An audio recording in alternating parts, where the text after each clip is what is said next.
دفعہ ابھی پچھلے دنوں ایک مسجد میں جانا ہوا تھا، تو وہاں پر جو جماعت کا وقت تھا وہ ختم ہو چکا تھا، اور مسجد میں تقریباً جو پنکھے تھے وہ سب چل رہے تھے۔ تو جہاں نمازی نماز نہیں پڑھ رہے تھے وہاں بھی چل رہے تھے، اور کچھ نمازی پنکھوں کے نیچے نماز پڑھ رہے تھے۔ تو ایک مدنی حلیے والے اسلامی بھائی مسجد میں داخل ہوئے، اور انہوں نے جو ایکسٹرا پنکھے چل رہے تھے، زائد پنکھے چل رہے تھے، تو وہ انہوں نے بند کر دیے۔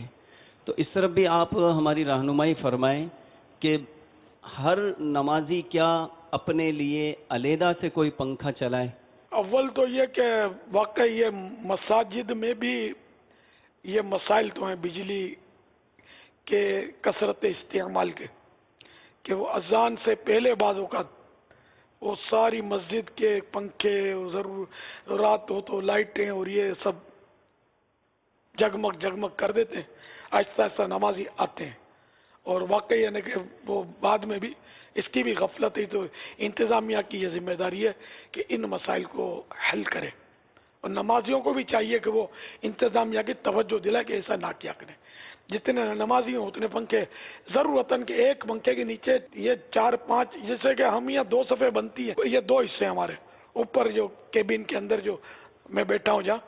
تو 2 صفوں پر صرف ایک پنکھا ہے، اور میں نے تو یہ نوٹ کیا کہ یہ ہم سب کو کفایت کرتا ہے، ایک پنکھا پورا ہو جاتا ہے، اور اوپر ایک صف بنتی ہے تو وہ ایک ہی صف کی گنجائش ہے، اس کے اوپر پنکھا چلتا ہے، تو ایک ایک نمازی ایک ایک پنکھے کے نیچے آتا جائے گا تو کیسے چلے گا کام؟ یہ نمازی کو بھی سوچنا چاہیے۔